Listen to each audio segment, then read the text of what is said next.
अस्सलाम वालेकुम व्यूअर्स। आज के इस व्लॉग में मैं आपको बताऊंगी कि चाइना स्पेशली चाइना में पार्सल रिसीव करने का क्या तरीका होता है। तो आइए चलते हैं पार्सल्स रिसीव करने। हमारी कम्युनिटी में तकरीबन 10 से 12 बिल्डिंग्स हैं जिनकी बैक साइड पर एक शॉप बनी हुई है जिसका डोर कम्युनिटी के अंदर से ही ओपन होता है और बाहर से भी होता है। तो जनाब अब हम दाखिल हो रहे हैं पार्सल रिसीविंग शॉप पर। मैंने अपनी लॉरी नीचे ही खड़ी की। अब हमने जाना है अपस्टेयर्स। ये देखें यहाँ पर मुख्तलिफ किस्म के रैक्स बने हुए हैं और रैक्स पर फिर नंबरिंग दी गई है 1 2 3 रैक्स और फिर उनको क्लासीफाई किया गया है ABC और फिर उसके बाद लॉकर्स के भी नंबर दिए गए हैं। और छोटा सा टैब हर रैक में फिक्स है जिसमें हमने डायल करना होता है ऑर्डर कोड जो कि हमें मिलता है जब हम ऑर्डर कर लेते हैं तो उस वक्त हमें कोड रिसीव होता है। तो जैसे ही हम कोड एंटर करते हैं तो इसमें से फ़ौरन टिक की आवाज़ आती है और एक लॉकर ऑन होता है उसी रैक में से।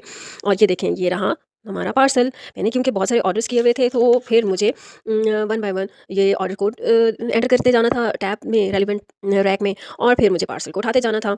और ये देखें ये स्क्रीन पर आप देख रहे होंगे कि ये कोड किस तरह से हमें आता है और किस तरह से हमने एंटर करना है।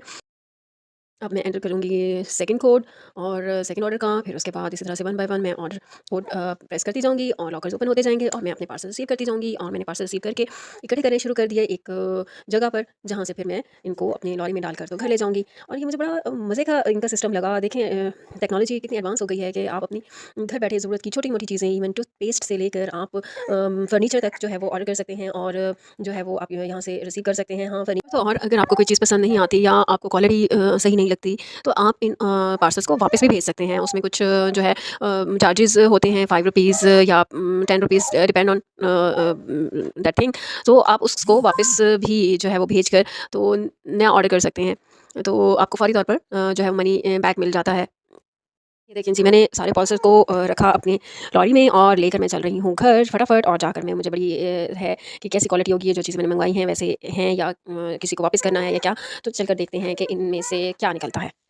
तो जनाब फर्स्ट बॉक्स ओपन करने पर निकला है एक अदद चॉपर। जी हाँ, मेरे ऑर्डर्स में से अक्सर चीज़ें आपको मिलेंगी किचन से रिलेटेड, किचन यूटेंसिल्स या स्मार्ट गैजेट्स जिनसे होती है कुकिंग आसान। और इस चॉपर की हेल्प से मैं बना सकूंगी ज़बरदस्ती रेसिपीज़ और फिर शेयर करूंगी आपसे।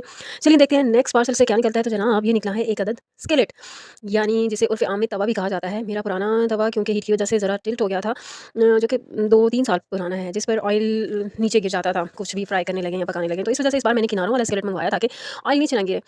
जो मैंने मंगाई है अपना बेली फैट कम करने के लिए। देखते हैं इससे कितना फ़ायदा होता है। और इसके बाद निकला है जी कोपरा। कोपरा फॉर मीन्स हाँ कहते हैं जब बच्चे छोटे हों या दांत निकलने वाले हों तो उनको अगर कोपरा दिया जाए तो उनको एक तो पेन रिलीफ होता है और दूसरा ये कि वो कोई रबड़ की चीज़ भी मुंह में नहीं डालते। तो इसके बाद हैं छोटे छोटे पार्सल्स जिनमें से एक में से निकले थे चने के पैकेट्स, जी हाँ, जो कि मैंने मंगाए हैं फॉर लंच सैलड। और ये भी वेट लॉस जर्नी की एक कड़ी है। और नेक्स्ट में से निकला एक हेयर क्लचर और आखिरी पैकेट में से निकला साबुदाना फॉर मिंसा। Viewers don't forget to subscribe my channel for more videos. Thank you. एक नज़र मिंसा पर भी डाल लें ज़रा।